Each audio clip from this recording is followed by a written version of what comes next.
Hello, welcome to Fully Charged News. My name is Robert Llewellyn. My name's Jonny Smith.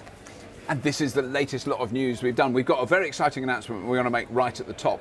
We are currently sitting in the new Fully Charged Live headquarters. Okay, we do share it with about 300 other people. People but, down there. Yeah, they're down there having their lunch. We don't know who they are. No, we've never met them before. But so we have a small office in this very big new development, which is very exciting in Bristol. And at the end of next month, we're doing a live news panel show recorded in front of an audience. We're very excited to be Jonny and I and 2 or 3 special guests. Yeah. And the tickets for this are free, but they're only free to Patreon supporters. What's a Patreon, Robert? Well, a Patreon is an online subscription service that helps fund innovative and brave musicians and people like us. Yeah. So we get that's how this show is made, is from Patreon.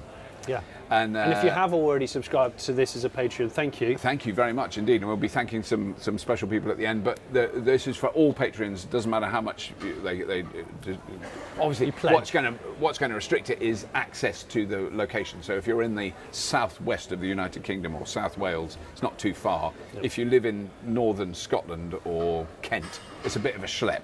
So what we're going to hope to do in the future is do other shows from various locations around the country, so we get a bit more... Like a road show? Like a road show. I love to bring some turntables and some very small flashing lights. I do remember the Radio 1 road show from the 1970s. I love the Radio 1 road show. It was marvellous. I went to one. Exciting. Did you? I never went to one. I went to one.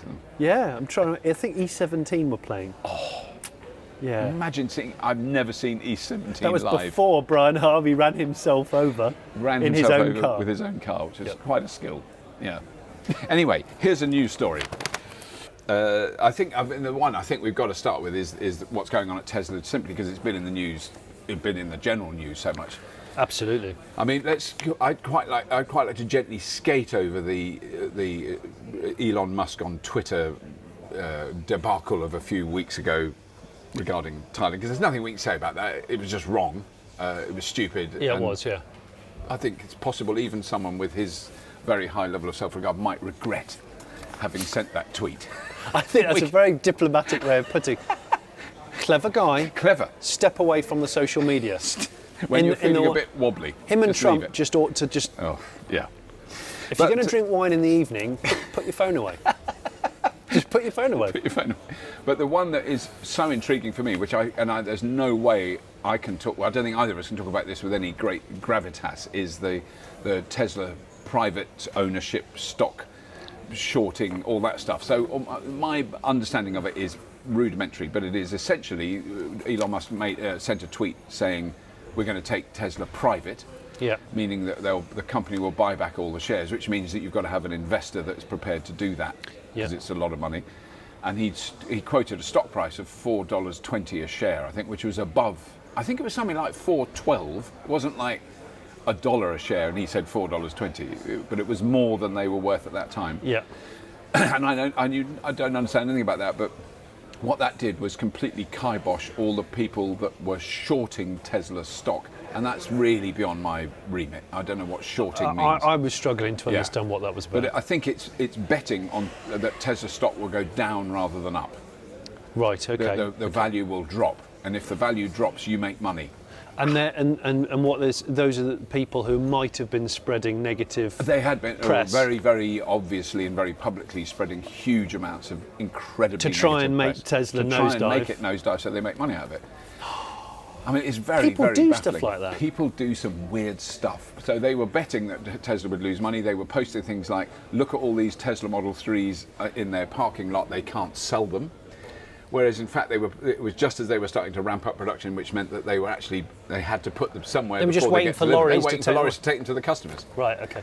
Yeah. And all the body panels don't fit and they can't make them and all those things. All those stories were coming, and they'll all catch fire. All those stories were being picked up and pushed by this group of very wealthy people as well. I mean, it isn't people like some guy in a basement who's got $50 invested in Tesla. It's people who have $3 billion invested in Tesla. So a vested interest. And the estimates. I've read lots of about this. This is one of those stories where the more I read, as I tried to understand it, the less I understood it. But there are estimates of that there was the people who are shorting the stock lost $10 billion. 10 around billion. that time. There's other estimates where it's 3 billion. So I don't know which. It's between 3 and 10 billion dollars. So the proposal saw stock prices swing wildly. Shares went up 7% after the announcement, but with an official decision outstanding, Nasdaq was forced to halt trading later that afternoon. When reopening the trade of Tesla's shares, they surged by 12%. At the time of writing, the trend has continued. It was up 11%, 379.57. Because that's the other thing that you might have seen it. There's a website that I went on once and got so depressed I couldn't breathe. Was it the Daily Mail? No, it was. Sorry, I'm sorry. Badum-tsh. I'm just asking. Where's my snare drum and the cymbal? But it was, what you had to do, and someone said, just go to that website and put it in. So what you had to do was put in the first Apple computer you bought. Oh. And then it told you that if you bought shares in Apple at that time. How wealthy so 1989, I think, the first Apple computer I bought. If I'd bought shares in that, how much they'd be worth at that time, which was, this was like 2 years ago. And those shares would be worth, I think it was somewhere around the $40 million mark. Oh my It was goodness. off the scale. It wasn't like, they'd be worth $10,000 now. Right. No, they'd be worth millions. Why would you go on that website and... Because it just destroyed me for about a month. It's like just saying, take this pen, put it in your eyes. Both Yeah, eyes. both eyes. Not just one. Anyway, so that's the other thing. I was thinking, oh God, if all the lease money I've given to Tesla to run my Model S, I'd actually bought shares, but years ago, I don't even know how to do it. I'd be rolling in it now. You need the sports almanac from Back to the Future. Yeah, you do, don't you? Basically. Yeah. But the other bit of the story, which I think is really intriguing, is that the Saudi government is one of the people cited who are going to invest billions in Tesla to take it private. I mean, it makes sense. I totally understand why the board of Tesla and Elon Musk and everybody involved wants it to be private, because that stock market ludicrousness, it's just bonkers. I mean, it's just gambling, isn't it? There's nothing else. It's got nothing to do with the company and nothing to do with what they make. And I'm not a gambler, which is why it's all very foreign to me. Yeah, that is a weird thing, isn't it? It is the one human vice that I just don't get. I don't get it. I understand all other human vices. I want to know what I get. It's not a transaction to me. No, just give. I want to know what I'm going to get back. No, I want a service or a product. You give them money and they smile at you and take it. That's gambling as far as I can see it. Yeah. This you'll know more about, because I think it's an interesting story, because I didn't even know there was plans to do this, but FIA World Rallycross. World Rallycross, if you haven't watched World Rallycross, I think is one of the most... I think it's more fun than circuit racing. It's the most entertaining, short, sharp. It's the double espresso of motorsport, and it's ramped up a lot in recent years. And what they're doing is I think there's been a lot of investment in it because they're realising it's for people with short attention span. Right. You want high energy motorsport that's last wheel to wheel, doesn't last long, but it's huge amount of excitement, all compacted into a short space of time. So it's not like stage rallies, like world rallies, where So it is on a circuit then. I don't even know what Rallycross is. It's on a circuit, but the circuit has two ways in which to complete a lap. So they have, and every race, each driver has to do a joker lap, which is like a different route, which involves more dangerous jumps and stuff. It's like a computer game, but in reality. And the cars are built from production cars, but they're the maddest cars. I've driven a 4-year-old World Rallycross car. It nearly tore me a new one.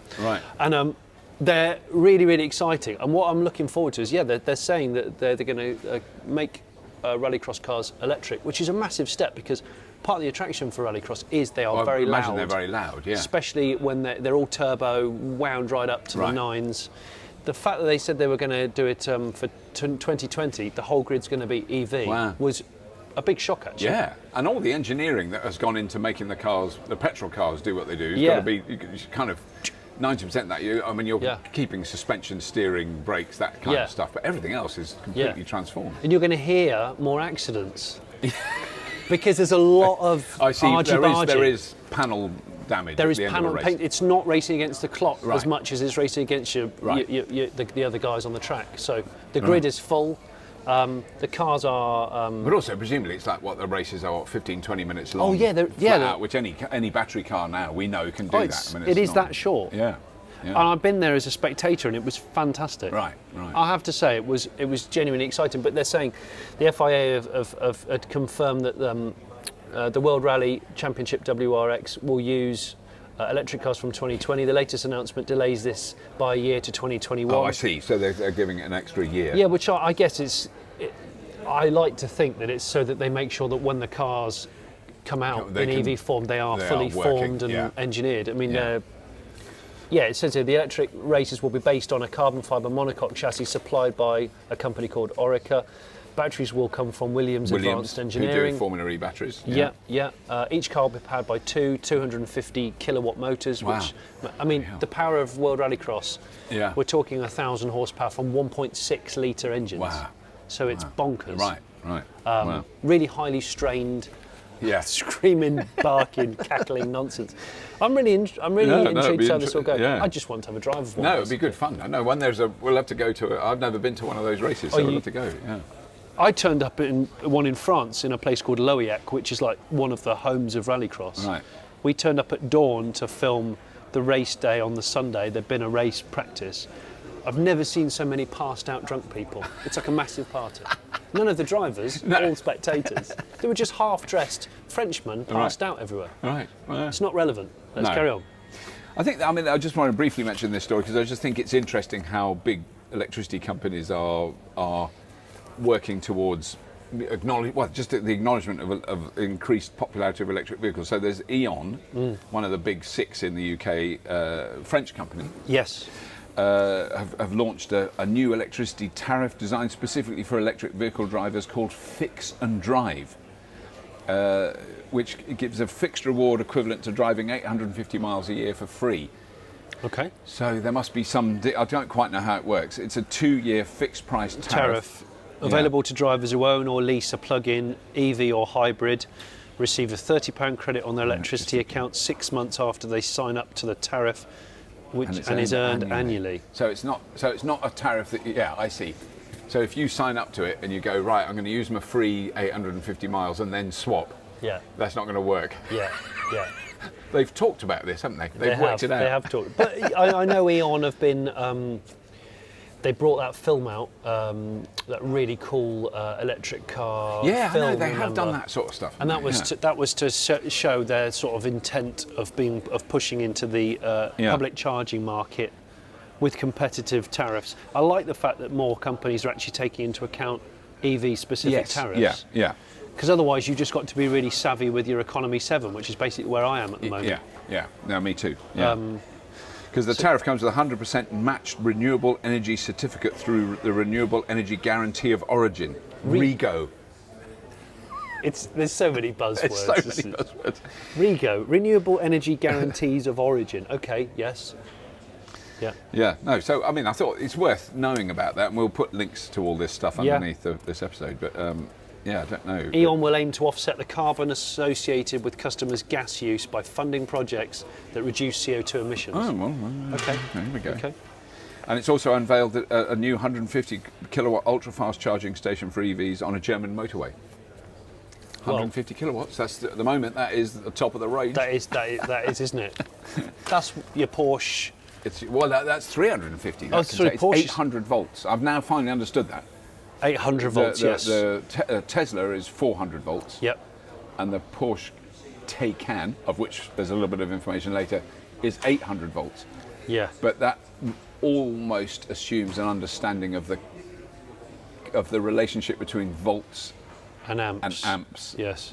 And kilowatts. Yeah, see, when you introduce kilowatts as well, I start to get confused. Volts and amps I can get my head around. I get a bit, I need to... Do I have to flick some words around your forehead? I need to be spritzed. I'm not doing that, guys. I'm not spritzing anybody. I've got a feeling in German, spritz means... Anyway, let's move on. If you're a German viewer, please German forgive us. and it's potentially offensive, it's... Just judge us badly for our ignorance. We're in a science part where it's all science. It's all science, Roger. Yes.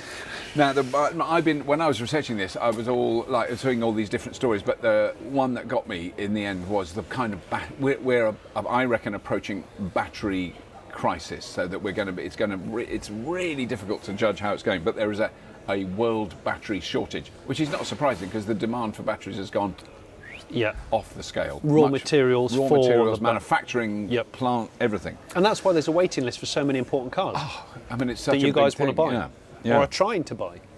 So the next story is about the battery shortage, the global battery shortage, and I think this sentence says it all. I think it seems down to which car manufacturer makes its own batteries and which one relies on supplies of third-party batteries, because it's absolutely down to that. Tesla are making their own batteries. I mean, with Panasonic, but they're producing them. And what have they done? They've invested billions in a massive factory to make batteries, the Gigafactory, the first one. I didn't realise there's 21 Gigafactories being built around the world. 21, not by Tesla. I mean, but other factories that are of a similar scale. I didn't know there was that many. I mean, I think 19 of them are in China. Right, yeah. But everyone knows that's happening, and they're ramping it up. And there's a couple of stories around this that are in the news at the moment. But that is why there's a shortage. Like Hyundai buy their batteries from LG Chem. Yes, yeah. And LG Chem aren't making enough. Yeah. And I suppose, like you say, it comes down to, that's the problem. If you've ordered a certain EV now, you can't get it for 8 months, 9 months, 10 months, and it's frustrating. Yeah. Because you guys are presumably waiting for a certain car. We get people emailing us all the time saying, why can't we get our e-Golf? Why can't we get our Kona? Yes. The Kona, that's the one I'm desperate to. I know there's a shitload of Konas on the way. How many Konas is that? Load. Yeah, it's a large boatful. A large boatful. Yes. Are on the way. But of course, they got them in Norway. Norwegians, you get everything. It's not fair. Just because you. I put some Norwegian Formula hand cream on this morning. Oh, that's very good. That Norwegian Formula hand cream, funded from oil money that we give you, because they're all rolling in money. I love the Norwegian. I love them, but they're literally rolling in money. All of them. I mean, it's spread equally. It's very egalitarian culture. But instead of like burning their own fossil fuels, they're just selling it to us. Those guys need it more than we do. Let's just. I love that. Yeah, no, it's very good. We're just going to be all clean and cool here. Yeah. With your fjords. They're all so clean and cool and all gorgeous and happy and all beautiful and really well educated. Every time Norway is mentioned, I say it's the only country I would consider emigrating to. Oh, it's a bit chilly and dark in the winter. That's my only. I like that. Do you like that? If you like that, I just listen to Manic Street Preachers for a couple of months, and I have like a mental reset, and then it'll be fine. That would keep you. Yeah, but the battery shortage, in all seriousness, is the victim of its own success situation. It is, isn't it? No, if you invested early. Or forged a relationship early with a battery manufacturer, you're sort of safer. It's the first come, first served situation. Yeah. And, but I love this. Even Tesla has had to expand its battery factory size, so they're actually making that factory even bigger than the original plan, the Gigafactory. And it's got, it needs bigger bigger Giga. It's going to be a bigger Gigafactory. So it needs to be 3 times bigger to fulfil demand, because it's not just for cars, it's for all their storage stuff. I mean, they're putting megawatt hours out. So they're, at the moment, they're going to produce 50 gigawatt hours of batteries a year, which is so hard to even imagine what that means. 50 gigawatt hours? 50 gigawatt hours of storage capacity. Right, okay. And at the moment, the biggest battery, I think, is 4 megawatt hours. The one in South Australia that Tesla have produced. Yeah. So that's 4 megawatts. So 1 gigawatt hour of batteries is just that's 4. So it's 1,000 gigawatt hours. Right. Okay. 1,000 megawatt hours is a gigawatt. So what they built one that's 4, which is like a football pitch full of batteries. Yes. And and that's 4, and they've got to make 1,000 of those to make. The numbers are massive. Not 1,000, 50,000. They are massive. Yeah. And that is to to make the battery packs for the Model 3 about, no one quite knows how big they are, but about 75 kilowatt hours. Yeah. So that to make 100,000 of those, that adds up. Those figures add up very quickly. Yeah. Links to all these stories are beneath this video. Yeah, and that is an interesting video because it affects everything, right? Yeah. It affects absolutely everything. But what it says is, in about a year's time, there'll be a kind of, eventually as all these manufacturing plants open and start producing batteries, then the other thing is the materials that go into them, which we'll come to later. Oh, well, yeah, the raw material. I like this this quote, summarised in the following statement from a Volkswagen executive. Quite frankly, if we compare ourselves today with Samsung and LG, they are light years ahead of us. Yeah. In other words, in terms of battery manufacturing, yeah. In terms of like you were saying, does a company outsource its batteries, or does it build them or design them in-house? And then you're looking at companies that have been building batteries for the last 30 years. It's like if Samsung suddenly started making internal combustion engines. Yes. And then looked at Volkswagen and go, how do they make that many so cheap?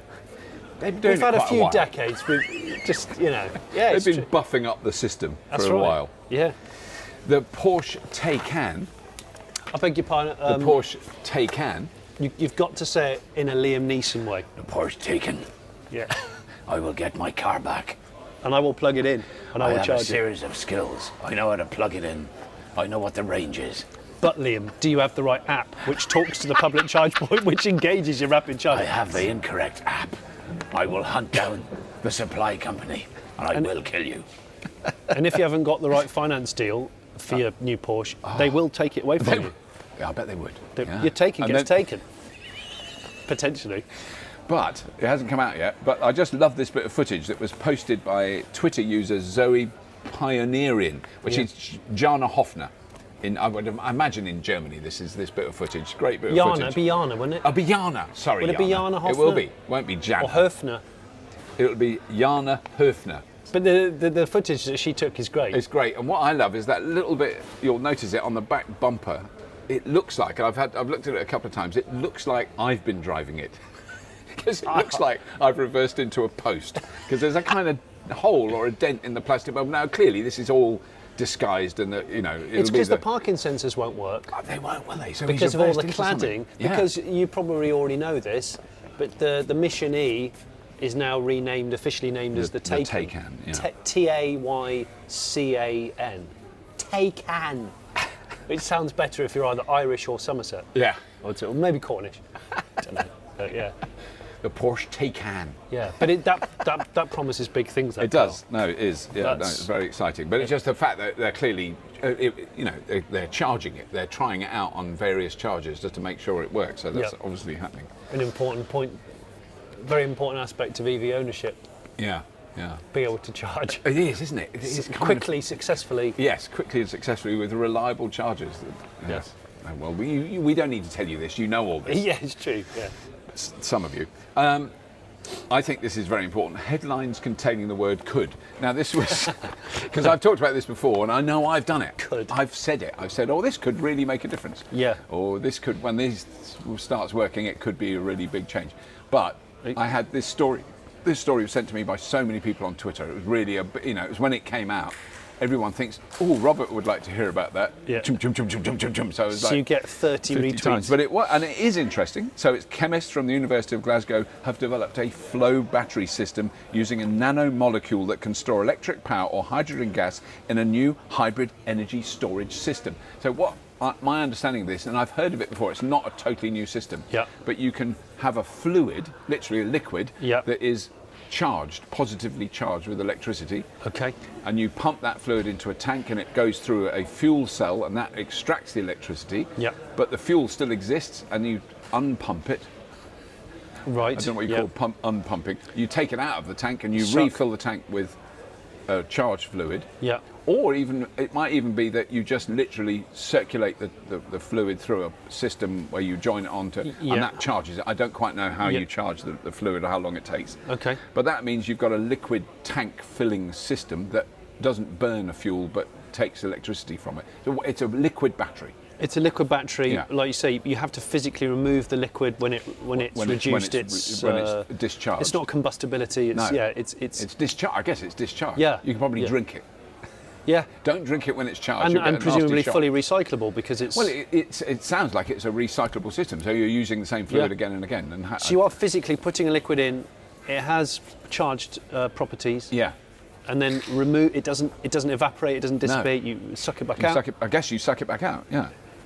What's that called? It's called. Well, this I'm going to because you'll get this because it's a bit beyond me, but you'll get this. If it's beyond you, I don't know. They are presenting a polyoxoanion that can be reversibly reduced and protonated by 18 electrons/hydrogen per anion in an aqueous solution.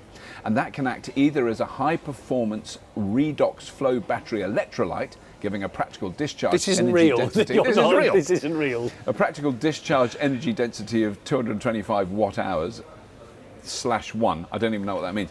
Maybe I should do this in Crichton with a theoretical energy density of more than 1,000 watt-hours per kiloliter, or as a mediator in an electronic cell for the on-demand generation of hydrogen.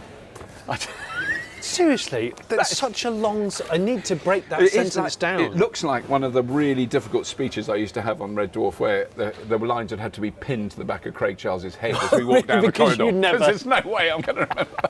And then he'll blow it right at the end of going like that and turning, and you can see the bit of paper. And you go, ah! Yeah, that happened more than once. But, I mean... Polyoxoanion. Polyoxoanion.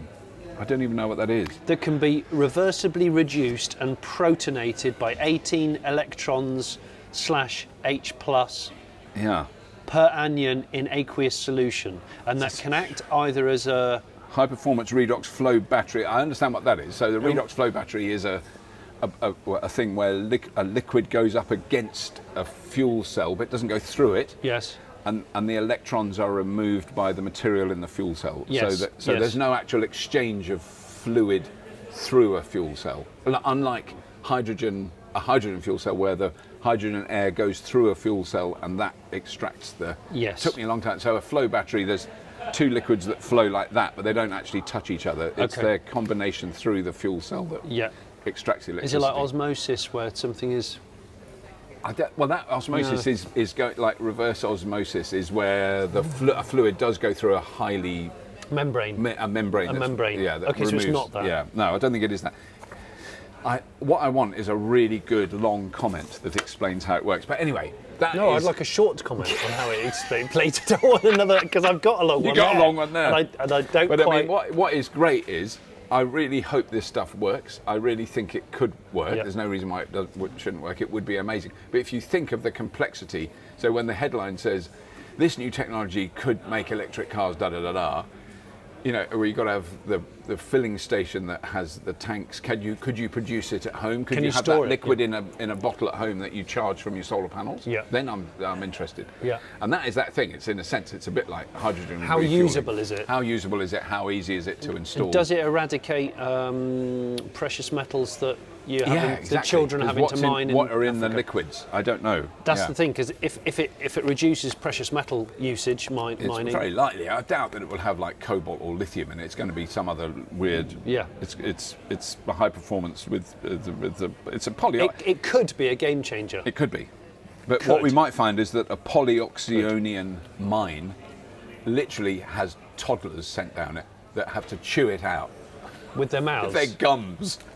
And they transport it in their mouths up to the surface. So you have like a train load of toddlers with a mouthful of polyoxylonian. So but it's the coolest mining system in the universe. Or it's really benign. Yeah. This next news story is the most bizarre I think we've ever done. I don't really understand it. No. It's like hitting yourself with a fish. I don't really understand. It's like being told that because you've been naughty, you've got to walk around in public hitting yourself with a fish for about a year. Yes, that's exactly which is what essentially it is. What's happened with Volkswagen in America. So this is the most bizarre thing, and we'll show a clip of it, but it is this. It's an advert for to promote electric vehicle use in the United States, which that's very good. Yeah. But it's actually paid for by Volkswagen, and it doesn't feature any Volkswagen vehicles. It features all their competitors, which is the most bizarre thing. And it's a really good advert. It's really well done. It's paid punishment. Yeah, it's part for VW's Dieselgate saga. They are paying for EV adverts in America which don't feature any Volkswagen products. Yeah. Okay. It's part of their $2 billion effort, which follows on from the Dieselgate scandal and includes the promotion of electric vehicles in general. So they've been told by the courts, you've got to promote electric vehicles, you've got to pay for it. Yeah. And it's not just Volkswagens, but they haven't used any. They don't use Teslas. That's the only car I couldn't spot in the advert. So maybe it'd be interesting to know if they could have used a Volkswagen. It seems to me like maybe they weren't even allowed to use one. Yeah. But I mean, I guess they could have put an e-Golf on. I mean, they could have done. I mean, not that they'll sell you one, but they could use one in an advert. Yeah. That's another complex. Yeah. But I guess if you think about this, the big picture, as I guess widespread EV promo, of which the Volkswagen Group is going to be a prime player. Oh yeah, they will be, imminently. Yeah. Audi. Yeah. VW. Porsche, of course, with the Liam Neeson edition. Yeah. Liam Neeson Porsche. If Liam Neeson doesn't buy or be wouldn't it involved, be good if he did the advert? Porsche, have a think about please, it. Please, Porsche have got some Liam sense. would do it. If you bung him a few quid, he would do it. Even if he just does the Voices the app. Yeah. That Taycan That's what owners. you want. You want the Taycan owner, and you turn it on and it goes, I have a particular set of skills. I've found you. I know where you are. It's when you go out, where's your car? For the sat nav. Yes. Oh gosh, I'm so excited I nearly knocked the table over. I know where you're going.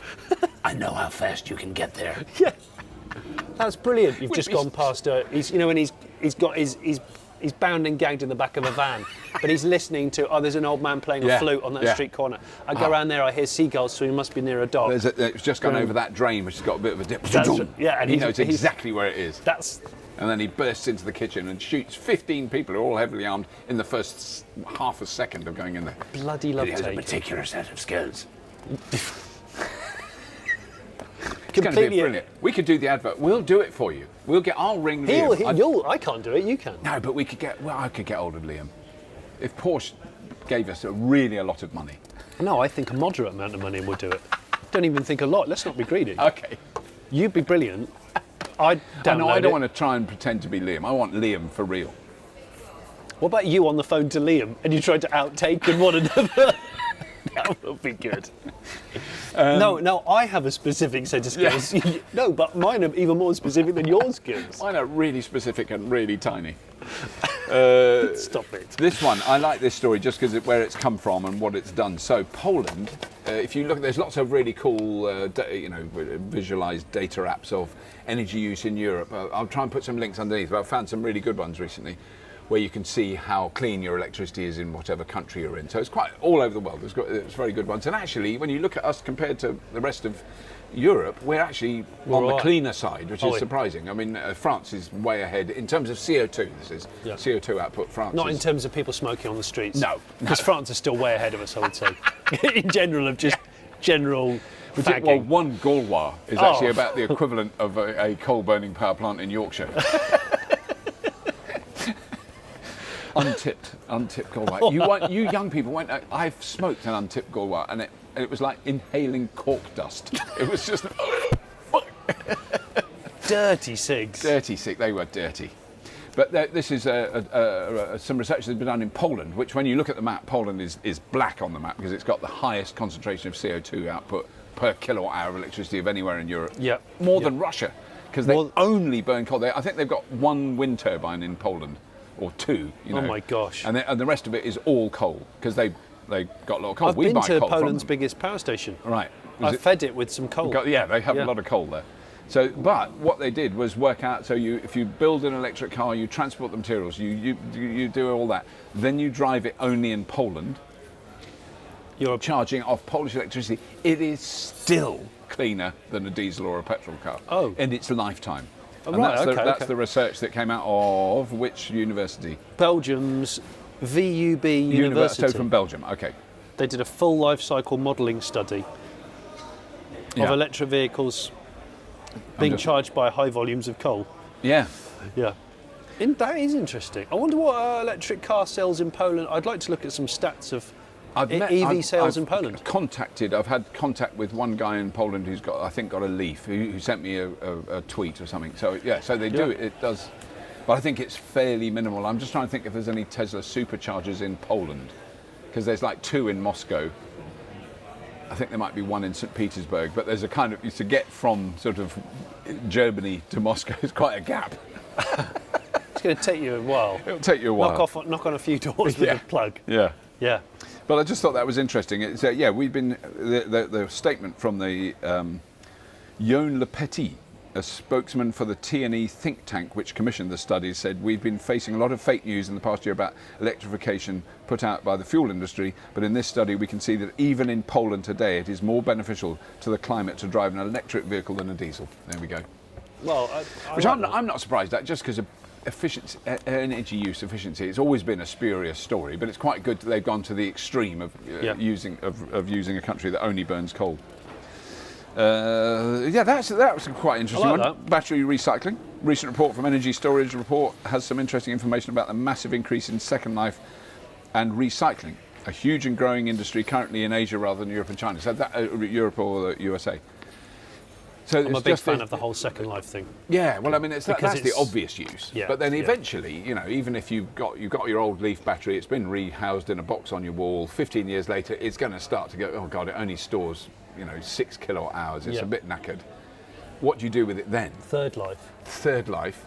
Which will be a thing. Oh, maybe there's third life. I don't know what it would be. I mean, there's a lot of technology around that. We've met students, we've interviewed them on here who've worked out things where you put a load of what are pretty knackered 18650 cells in a box, but the software uses exactly the amount of energy it's got in that one cell. It understands how the cells work. It modulates it, so it's maximising the life of each individual cell. It's really clever. So there's a lot of stuff like that coming. That's now a commercial product, I think. But that's fantastic. Well, but they're starting to actually reprocess the materials like on an industrial scale. Okay. Which is what's got to happen. Like modern day scrapyards. Yeah. The way in which they process all the materials now is incredible. It's incredible. The days of just turning up and there's a rabid dog next to a porter cabin, and they go, "Oh, it's up there. It's 3 cars high." Yeah, because I've got a pair of back doors off a Morris Traveller that I put on my Morris van. Ooh. So I had a Morris van with where you could see out the wooden back. back doors and windows. Yeah, it looked really cool. Yeah, I had to put a bit of wooden trim because it's not exactly the same size. It's slightly different. Does it taper or something? I think it tapered a bit, and then there was a gap, so I had to fill that up. I've got a bit of beach, which I doweled in. It's pretty, but the outside was sanded nicely, but the inside was a bit rough. There's sort of glue running down it, but it was good. But now, I've been to a scrapyard more recently where there's a kind of a machine that sort of stabs the car to death. Have you seen that horrifying thing? It lifts up, it lifts the whole car up, and then it has massive spikes that go in, literally smash into the engine block, drain all the oil and fluids out, and they go into the. It's horrible. It's like a killer sort of manta ray. They're not even called scrapyards. They're called metal processing. Metal processing things. So they suck all the fluids out, so that then they crush the car. Then they take the engine, they rip the engine out, and like. If the engine's not desirable, they just rip it out. Yeah, no, it was. Because I had operated a car crusher, which was fun, but it's only you push a lever and it comes out in a little box. I'd like a crushed car for a table. Yeah, for a table would be good, wouldn't it? My brain wasn't clever enough to work out that it's still the same weight as a car. Yes, it's quite heavy. It's still a car, it's just smaller than a car. Darling, can you move the table? I really can't without the forklift. No, so don't be an idiot, Jonny. Don't order 2 of those cubes and put a piece of glass on the top. But I think let's do that I think that's worth ultra quick mention because we went up to see that in Orkney. There's this tidal turbine which we featured in Orkney a while ago, which is a floating. It looks like a yellow submarine. That's all you can see when you're on the. So there's nothing to see when you see it. There's this big yellow sort of submarine-y thing. That's kind of good that there's. It's quite nice, and it's in a tidal way between 2 islands, so they do get strong tides there, and it's anchored to the ground, and the tide's going one way and it's going out there. Well, underneath the yellow submarine is 2 big arms with turbines, like wind turbines, but they're water turbines, and they can predict down to the last minute when it's going to be generating and when it's not, because as the tides turn. So it's generating for something like 11 hours and 22 minutes on each tide, and then it turns quite quickly, and then it starts again. So they know exactly when it's going to. But what it's done is remarkable. It's surprised the people who put it in. So it's done 3 gigawatt hours of electricity since 2017 when we saw it, when it had just gone in. Wow. And you can go, what's 3 gigawatt hours? I don't know, but they've had hundreds of different tidal turbine experiments on this site because it's a place where they test out. They can put them in the water and see how they operate. Yeah. And in all that time, which is since 2003, 30 machines they've had in there, their combined total output is 2.7 gigawatt hours over that whole period. Oh my goodness, so that's since 2003? Since 2003. So in 1 year, this one machine has doubled their total output. I mean, it's an experimental station, but they've got so much electricity out of it, they've now got to think, what are we going to do with this? It's clearly a proven It's a proven technology, and it's because it's floating, it's not mounted to the ground, it's not a big post that you've got to. They can lift it up to maintain it, they can tow it back to a dock and lift these arms out of the water, and they can do maintenance on it. It's much easier to maintain. So you don't have, you don't have to have divers going underwater, It's like these floating wind turbines.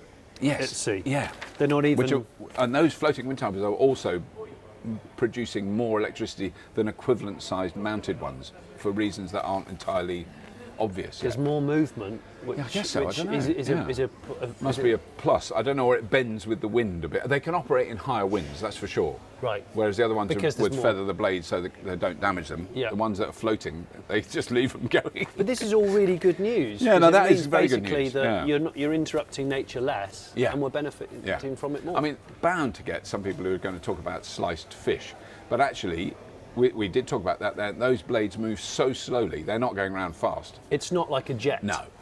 They're big blades that are moving like that. So a fish goes, "Ooh," you know. It's just that it's the sheer force. Yeah. In the water. It's the torque, isn't it? It's going to have enormous torque. So the gearing, I'm sure, is enormous. Oh, in yeah, the yeah, box. yeah. So I just want to. This story is so stupid, and I can't. I'm sure we'll research it and find out it's all wrong. But I think there is an element of truth in it. So and I've titled it "Salt in the Wound." Okay, so there was going to be this massive tidal turbine. There still might be being built on the South Wales coast. A huge local support. That's I think the important thing is the local people in South Wales really wanted this thing here. This is a huge tidal barrier.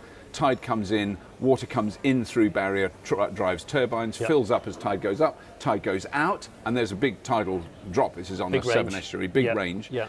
Tide goes out, water goes out of lagoon through the turbines, generates electricity. Predictable, reliable, easy to maintain, blah, blah, blah, blah, blah. Not an eyesore, just huge. It's a big construction. It kind of needs a mountain to be dug out to make it. You know, that's the thing. I hadn't thought of that. Oh yeah, it's going to be a lot of rocks, like millions of tons, to build the wall. But anyway.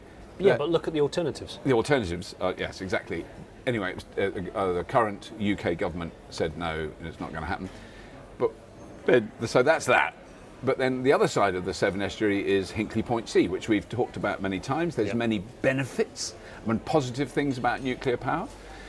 There's one or two minor drawbacks, like what you end up with once you've generated the power, and there's lots of solutions coming up, and boy will I hear about them. You know, there's new technologies that are coming, but they don't exist yet, and this power station isn't using them, and it's just possibly. Well, and they can't really quote for how much it's going to cost to finish the power station.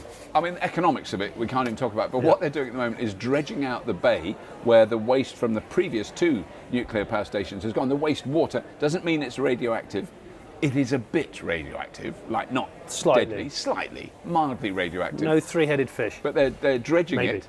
They're dredging it, putting it on big dredger ships, taking it across to Wales, to the other side, to Wales, where they're dumping it in the bay where they were going to do that. And you just think that is cruel. That is cruel and unnecessary. That's pooing on someone else's doorstep. So this is EDF that are doing this, and these are they have not done enough research to tell if they can detect potential contamination from the discharges of Hinkley Point A and B, which are the original two power stations that were there.